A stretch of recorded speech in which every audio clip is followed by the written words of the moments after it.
Welcome to part 7A for Windows 2012 course. Today's topic will be around failover clustering, and we will basically divide part 7 into module 7 to part 1 and 2. So with module 7 part 1 we will be covering technical overview for the cluster failover, clustering improvement for managing Hyper-V and VMs, automatic management of cluster VMs and other roles, monitoring services on cluster VMs, and innovation in cluster shared volumes, improvement in cluster validation and deployment, enhanced PowerShell support for cluster, and the last part will be clustering improvement for multi-site clusters. So we have sort of like around 8 to 9 topics to cover, so we're going to cover them in two parts, so please do check part 2. Now to start with the technical overview, we have what we need for as a requirement for our clustering in 2012. We need a server with the right OS, server 2012, and we need a network infrastructure that connect the nodes or the servers in the cluster. Also we need the storage, which need to be attached to the node within the cluster, and the device control the appropriate adapters for the storage. This can be either serial attach, SCSI, SAS, or it could be fiber channel or iSCSI. Let's start. Clustering enhancement. Failover cluster now support up to 4,000 virtual machines, and then improved failover cluster manager snapping to make it easy and simpler to manage large volume of VMs. Admin now can perform large multi-selection or basically migration for VMs or for multiple VMs at the same time. Admin can also do or carry out configuration for VMs, priority to control the order which VM to come first or which VM to start first. Also, services running on a cluster virtual machine can now be monitored. The last part will be around cluster shared volume CSV feature, which has been improved as well around security improvement.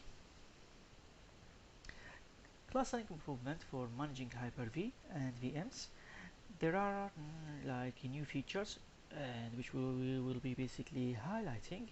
This including features for managing large numbers of virtual machine or other cluster role around search, filter, custom view, also to make it easy to manage number of the VMs. Now we have a multi-select feature. This is around selecting specific collection of VMs and then perform an operation in relation to automation orchestration around shutting down, starting, or other live migration around these VMs. Number 3, around simplified live migration for quick migration of VMs, and it's getting even now faster than the earlier release. There are some new settings around queuing, priority, and around cluster application including VMs. And the last part, improving security around the CSV and performance as well. So roles and basically scope. Let's have a look at the settings in failover that running on 2012. Admin can configure the settings which you can see on that table and the matching scope for these settings. And this include priority settings, high, medium, low, or no auto start, and a preemption of virtual machines based on priority, memory aware virtual machine, queue live migration, and auto node draining. And you can see the scope for each one of these settings on the right hand side around the cluster VMs or the cluster resource or the node themselves. A priority settings for cluster virtual machine and other cluster role. Admin can now control the way which the cluster handles virtual machine and other cluster role by assigning priority. This includes high, medium, or no auto start. When cluster role is created, default priority is a medium, and you can change it based on your requirement. By assigning priority to a cluster, admin can influence and control the start order of role and placement order of the role. So VMs or cluster role with high priority are placed on appropriate nodes before virtual machine or cluster role. I mean, with the lower ones. Also, restarting, maintenance, joining, disjoining, applying, assigning resource can be similar.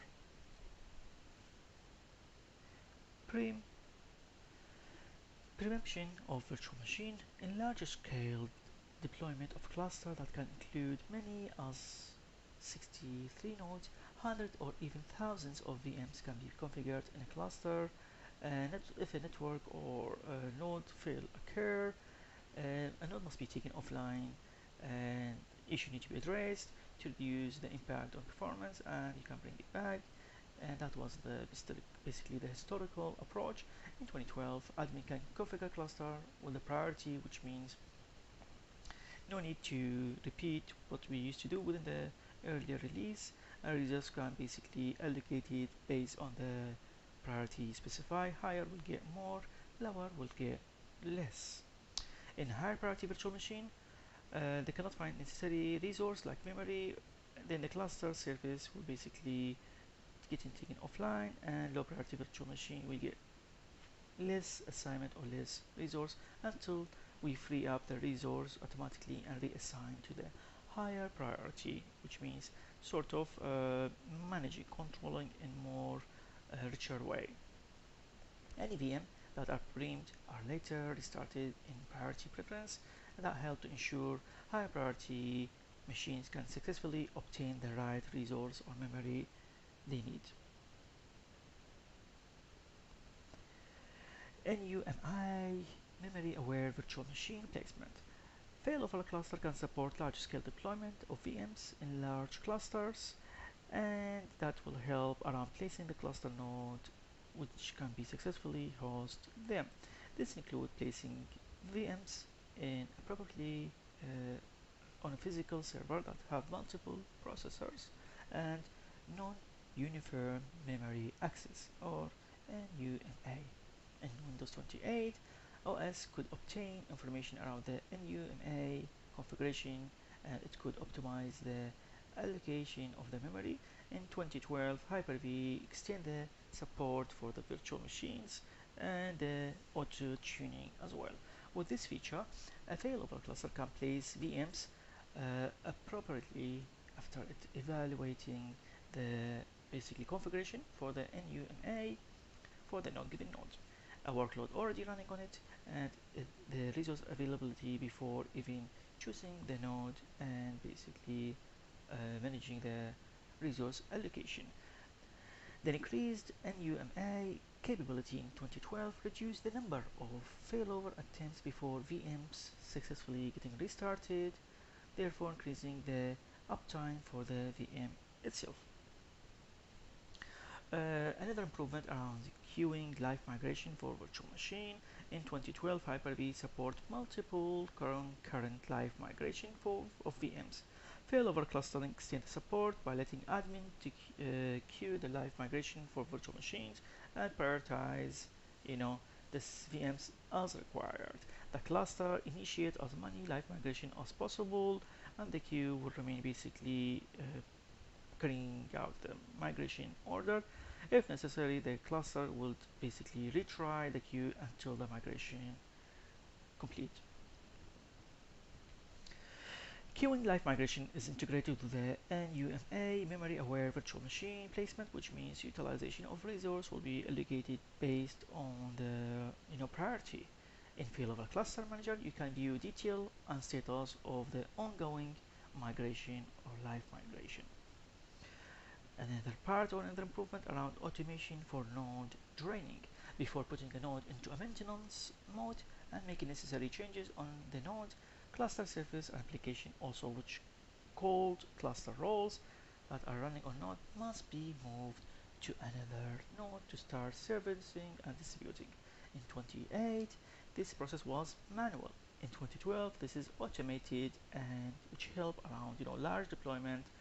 Admin can drain cluster node with a single click and can basically suspend it either by PowerShell or the GUI. Admin can also specify node which they can basically want to move the workload to.